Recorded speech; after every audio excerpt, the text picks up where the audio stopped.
Dawn broke over Chicago's lakefront on which should have been the beginning of a beautiful honeymoon.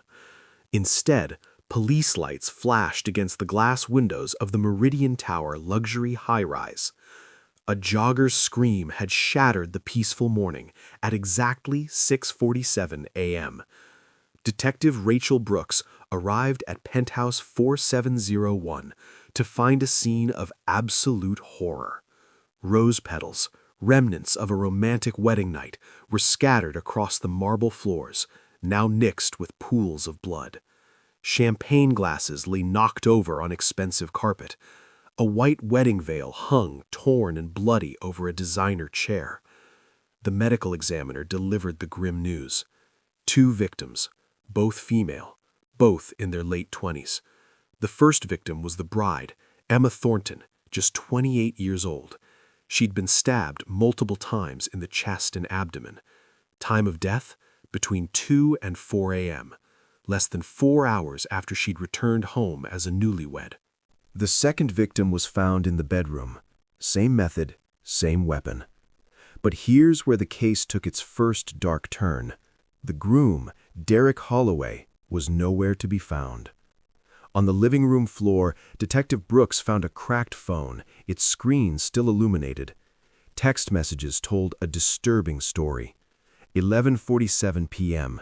She knows. We need to talk. Now. Another at 11:52 p.m. I'm coming over. Don't try to stop me. But it was the voicemail that made Detective Brooks's blood run cold. A message from 11:43 p.m. the previous night. Derek Holloway's voice, hushed and panicked.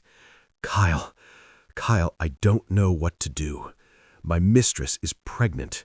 She's 4 months along and Emma doesn't know. Everything's falling apart. I need your help. I need this to go away. 2 dead women, a missing groom, and a pregnant mistress. This was no ordinary honeymoon tragedy. If you want to uncover more chilling true crime stories and see justice exposed, subscribe to Crime Vaults as we bring light to the darkest true crime cases and never miss the secrets hidden in plain sight. To understand how this horror unfolded, we must go back 48 hours earlier to what appeared to be the perfect wedding day. St. James Chapel in downtown Chicago was decorated like something out of a fairy tale. Luxury cars lined the street. Guests in designer suits and elegant dresses filled every pew. This was a high society wedding. The Thornton family spared no expense for their only daughter. In the bride's room, Emma Thornton sat before a mirror, radiant and glowing. Her maid of honor, Sophie Williams, adjusted Emma's veil and told her she looked absolutely perfect. And she did. Emma was marrying the man of her dreams after 3 years together. Derek Holloway, successful real estate mogul, handsome, ambitious, everything she'd ever wanted in a husband. Emma's phone buzzed with a text from Derek. Can't wait to see you walk down that aisle. I love you. She showed it to Sophie with pure joy in her eyes. Everything was perfect. But in the groom's room, a very different scene was unfolding. Derek Holloway stood before the mirror, adjusting his bow tie with shaking hands. Despite the air conditioning, sweat beaded on his forehead. His best man, Kyle Brennan, noticed immediately. When Kyle asked if everything was okay, Derek snapped at him. Just work stuff, he said. But it wasn't work. Derek's phone was vibrating constantly, text after text from a contact saved as L. The messages were urgent, desperate. We need to talk. Today. This can't wait. Derek silenced his phone without reading the rest, but his jaw was clenched, his hands trembled.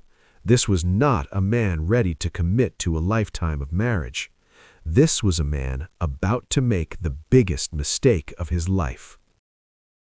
The organ music swelled.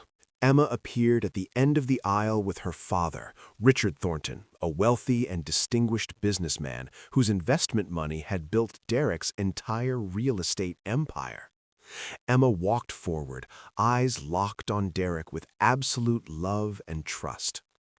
Derek stood at the altar, but his attention kept drifting. His phone vibrated in his pocket during the vows, once, twice, 3 times. His jaw clenched each time. Emma noticed nothing. She was too lost in the happiest moment of her life. When the officiant asked, "Do you, Derek Holloway, take Emma Thornton to be your lawfully wedded wife?" there was the slightest hesitation before Derek said, "I do." But Emma's "I do" came without a moment's doubt.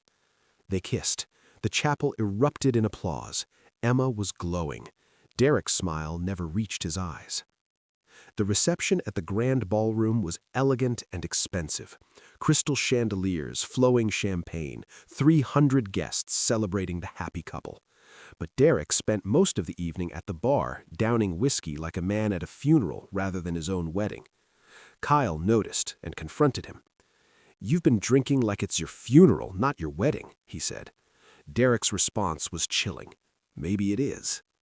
When Derek's phone vibrated again, he read the message and his face drained of all color. He told Kyle he needed to step outside. In the hallway, away from the celebration, Derek answered a call that would set everything in motion. The voice on the other end belonged to Lauren Price, the woman saved in his phone as L. She was crying, angry, devastated. "You married her, Derek. You actually married her," she screamed. Derek tried to calm her down, but Lauren wasn't having it. "You said you loved me. You said you'd leave her." Then came the words that would seal everyone's fate. "I'm pregnant, Derek. 4 months. Your baby. I can't wait anymore." The phone call ended with Lauren demanding to meet that very night.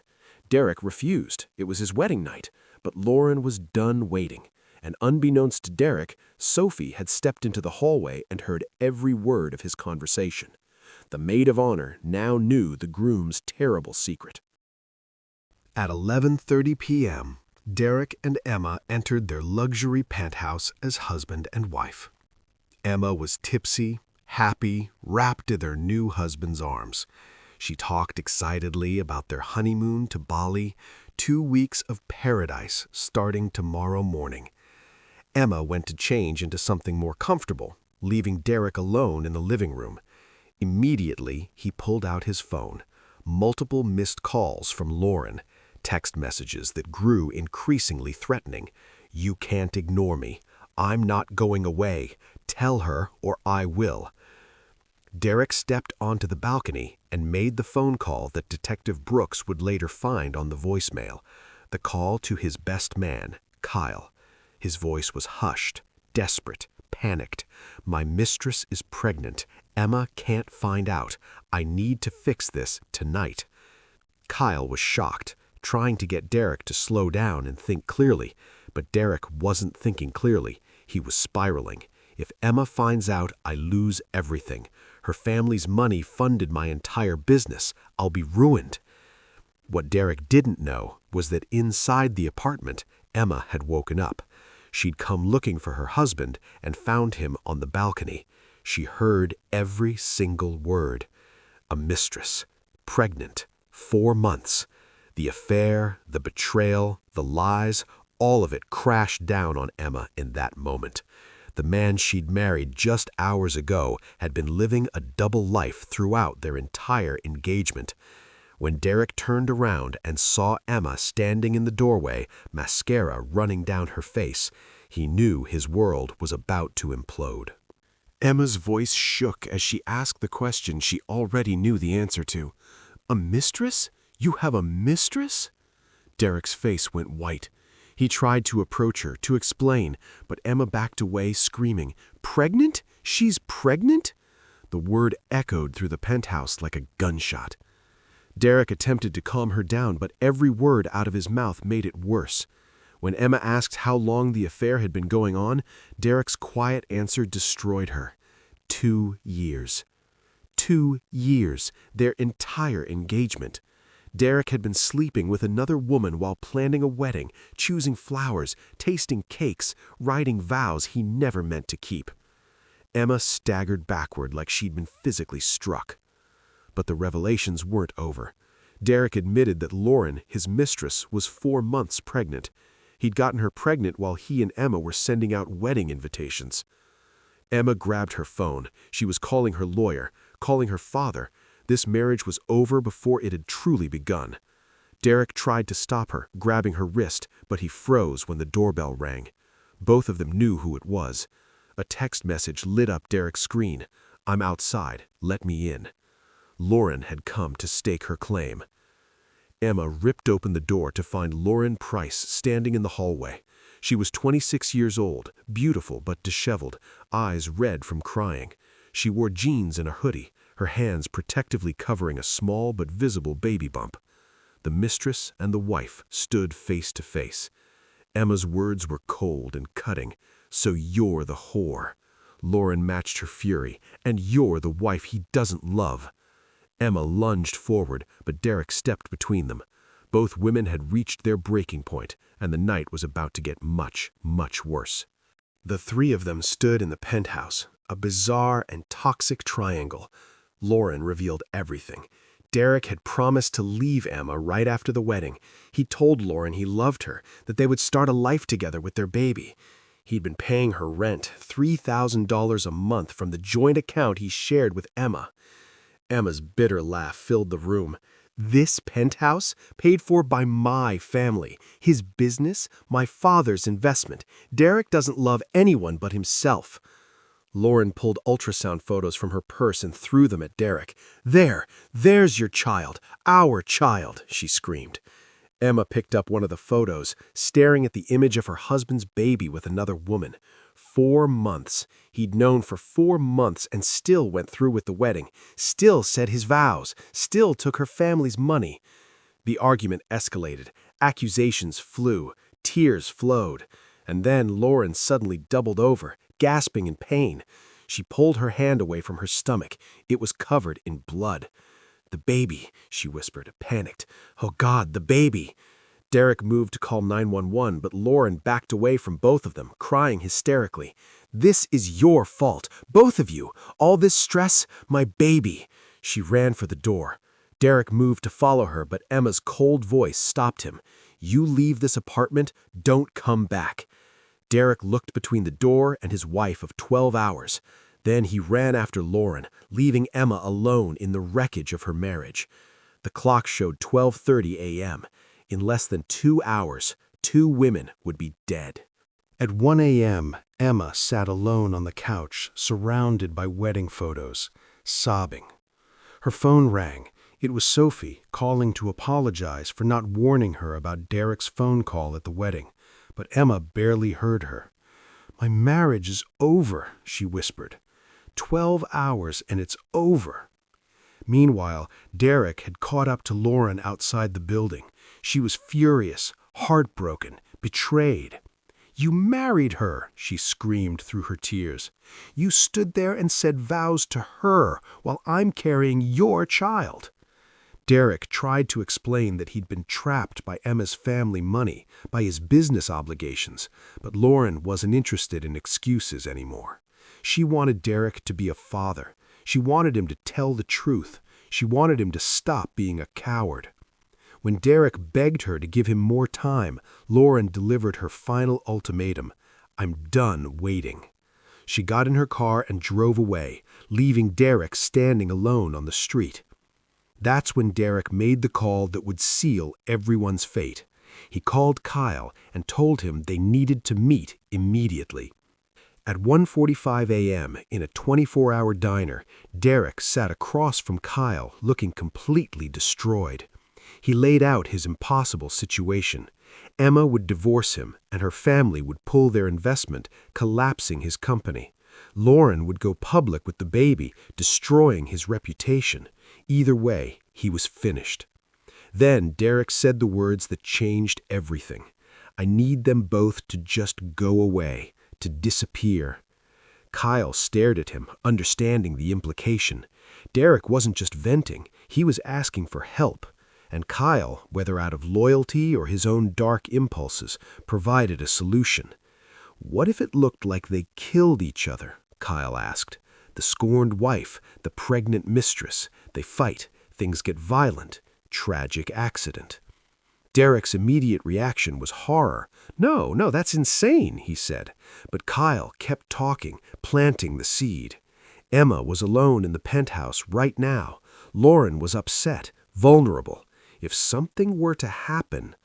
Derek stood abruptly, insisting this was crazy, that he would figure something else out. He left the diner, but the idea had been planted in both their minds. At 2:15 a.m., Kyle Brennan entered the penthouse using a key Derek had given him months earlier. The apartment was dark and quiet. Emma had cried herself into an exhausted sleep on the couch, an empty wine bottle on the floor beside her. Kyle moved through the shadows to the kitchen.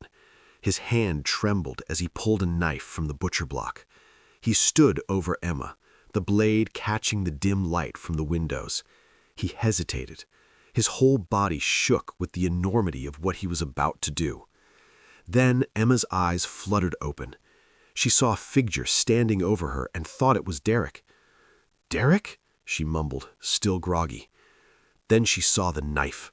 Her eyes went wide with terror. "What are you doing?" she screamed. Emma scrambled off the couch. Kyle lunged. They struggled violently. Emma was fighting for her life, grabbing anything she could reach. She swung a champagne bottle at Kyle's shoulder. It shattered, but he didn't stop.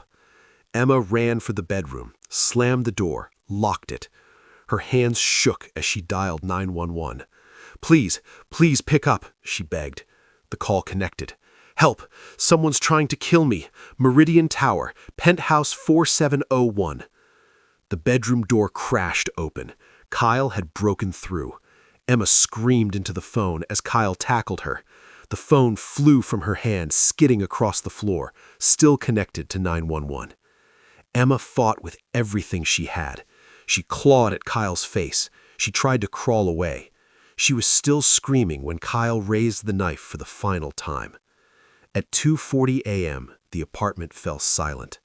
Kyle stood in the living room, covered in blood, the knife still in his shaking hand. He was breathing hard, trembling, processing what he'd just done. Then the front door opened. Derek Holloway walked in and froze, seeing the scene before him. Blood, rose petals, his wife's body. "Oh, God! Oh, God, what did you do?" Derek whispered. Kyle turned on him, fury in his eyes. "What you asked me to do." But Derek was backing away, shaking his head. I never said to actually... I was venting. I didn't mean kill her." The two men stood in the blood-soaked penthouse, and that's when they heard it. A weak voice from the bedroom. "Help! Someone help!" Emma was still alive. Kyle's face went pale. "I thought she was dead." He started toward the bedroom to finish what he'd started. Derek grabbed his arm. "Kyle, stop! We need to call an ambulance." But Kyle yanked free. "We're already in this. If she survives, we both go to prison." Kyle disappeared into the bedroom. Derek stood frozen in the living room, trembling, unable to move. From the bedroom came sounds of struggle, a scream that was cut short, then silence. Kyle emerged moments later, the knife dripping. "It's done," he said in a hollow voice. Derek stared at him in horror, then backed toward the door. I can't be here." "Where are you going?" Kyle shouted, but Derek was already running, leaving Kyle alone with what they'd done. But the night's horrors weren't over yet. What neither man knew was that at 1:30 a.m., Lauren had gone to the hospital for her bleeding. The doctors had examined her. Minor bleeding, nothing serious. The baby was fine. She'd been discharged at 2:20 a.m., and at 2:35 a.m., Lauren Price returned to the Meridian Tower. She was worried about Derek. Despite everything, she loved him. She wanted to make sure he was okay. Security footage would later show Lauren entering the building and taking the elevator to the penthouse. She used a key Derek had given her, the same way Kyle had entered. When Lauren opened the penthouse door at 2:35 a.m., she walked into a nightmare. Emma's body lay in a pool of blood in the living room. Rose petals stuck to the blood. The wedding veil was soaked red. Lauren's scream echoed through the empty apartment. She stumbled backwards, hands over her mouth, unable to comprehend what she was seeing. That's when Derek returned. He'd made it halfway to his car before his conscience, or his fear of leaving evidence, brought him back. He entered the penthouse at 2:50 a.m. to find Lauren standing over Emma's body, crying hysterically. When Lauren saw Derek, her grief turned to rage. "What did you do? What did you do?" she screamed at him. Derek tried to explain. "It wasn't me. It was Kyle. I told him to stop, but Lauren wasn't listening. All she could see was her lover standing in front of his murdered wife. "You killed her! You killed your wife!" Lauren backed away from him, pulling out her phone. "I'm calling the police. You're going to prison. You'll never see this baby. Never!" And that's when Derek saw the knife on the floor where Kyle had dropped it. His eyes fixed on it. His mind raced. Lauren would call the police. She would destroy everything. His freedom, his future, his life. "Derek, put down the phone," Derek said quietly, but Lauren was already dialing 911. "Stay away from me," she warned. Derek picked up the knife. The blade was still covered in Emma's blood. Lauren saw him holding the weapon, and her eyes went wide with terror. "Derek, no, please, the baby, our baby." For a moment, Derek hesitated. The knife shook in his hand, but then his face hardened. He'd already lost everything. He couldn't afford to lose his freedom, too. "You should have stayed away," Derek whispered. Then he moved toward the mother of his unborn child. Lauren Price died at approximately 2:55 a.m., 15 minutes before her 27th birthday. By 6 a.m., Detective Rachel Brooks had put the pieces together. Kyle Brennan's fingerprints were all over the crime scene. Security footage showed him entering at 2:10 a.m. Under interrogation, Kyle broke down and confessed to killing Emma. But he swore he never touched Lauren. "I only killed Emma," he insisted through his tears. "I left before. I didn't even know there was a second victim." The timeline confirmed his story. Lauren had arrived after Kyle fled the scene, which meant someone else had killed her. Derek Holloway had been missing for hours. An APB went out. Officers checked his known locations, his office, his gym, friends' houses. Nothing. Then, at 8:15 a.m., airport security spotted him at O'Hare International. Derek was wearing a baseball cap and sunglasses, trying to buy a ticket to Mexico City with cash and a fake ID. When officers approached, Derek ran. He bolted through the terminal, knocking over luggage, weaving through confused travelers. But there was nowhere to go. Officers cornered him in a bathroom stall. Derek was dragged out in handcuffs, shouting, "I didn't do it. I didn't kill anyone." But his phone told a different story. Deleted text messages to Kyle that had been recovered. Bank records showing a planned payment of $500,000 to Kyle after the murders. And, most damning of all, Lauren's blood on Derek's clothes, hidden in his luggage. At 9:30 a.m., Derek Holloway sat in an interrogation room across from Detective Brooks. His lawyer sat beside him, advising him to stay silent. But Derek was beyond caring about legal strategy. "Kyle already confessed," Detective Brooks told him. "He killed Emma, but he says he didn't touch Lauren. So I'm going to ask you directly, Derek. Did you kill Lauren Price?" The room went silent. Derek's lawyer put a hand on his arm. "Don't say another word," she warned. But Derek wasn't listening. His eyes were distant, replaying the moment over and over in his mind. When he finally spoke, his voice was hollow and broken. "She was going to destroy everything. My freedom, my future. I had no choice." Derek told them everything. How he'd returned to the penthouse and found Lauren screaming over Emma's body. How she'd threatened to call the police. How he'd picked up the knife, the same knife Kyle had used to murder Emma, and made a choice. "She kept saying, 'Think of the baby,'" Derek whispered. "Our baby. But all I could think was, if she lives, I lose everything. my company, my reputation, my freedom. So He couldn't finish the sentence, but he didn't need to. The detectives knew. Derek Holloway had murdered the mother of his unborn child to save himself. The baby was a boy, Detective Brooks told him coldly. Did you know that? Derek's face crumpled. He hadn't known.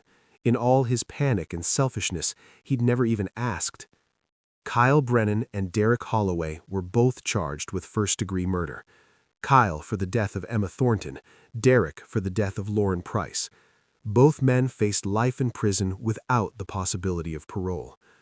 The trial 6 months later was swift and brutal. The evidence was overwhelming. Security footage, deleted text messages, recorded phone calls, blood evidence, the 911 call from Emma's phone where her final screams could be heard. Kyle took the stand and testified against Derek, hoping for leniency. He described the plan in detail, how Derek had planted the idea, how he'd provided the key to the apartment, how he'd promised to pay Kyle $500,000 to make both women disappear. Derek's defense was weak. His lawyers argued he'd acted in the heat of the moment, that he'd panicked when Lauren threatened to call police. But the prosecution painted a different picture. A cold, calculated man who'd used his best friend to commit murder, then committed another himself to cover his tracks. Sophie Williams testified for the prosecution, describing Derek's phone call at the wedding. He said he needed his mistress problem to go away, she told the jury through tears. Hours later, Emma was dead. Emma's father, Richard Thornton, gave a victim impact statement that left the courtroom in tears. My daughter trusted Derek with her life, her heart, her future. She died wearing her wedding dress, murdered by the man who'd promised to cherish her just hours before. Lauren's mother spoke too, her voice shaking with grief. My daughter loved Derek. She was carrying his child, my grandchild, a baby boy who will never take his first breath because Derek chose himself over everyone else. The jury deliberated for less than 3 hours. Guilty on all counts. In the courtroom, the judge delivered the sentences that would close this tragic chapter. Kyle Brennan received life in prison without possibility of parole for the murder of Emma Thornton. Derek Holloway received the same sentence for the murder of Lauren Price. As they were led away in handcuffs, Derek showed no emotion. Kyle was crying. Both men would spend the rest of their lives behind bars, haunted by what they'd done on that terrible wedding night. Penthouse 4701 in the Meridian Tower now sits empty. A for sale sign hangs in the window, but no one wants to buy it. Emma had been married for exactly 12 hours and 43 minutes when she died. Her honeymoon tickets to Bali remained unused. The flight left at 9 a.m. the morning after her murder. 2 seats empty. If you want to uncover more chilling true crime stories and see justice exposed, subscribe to Crime Vaults as we bring light to the darkest true crime cases and never miss the secrets hidden in plain sight.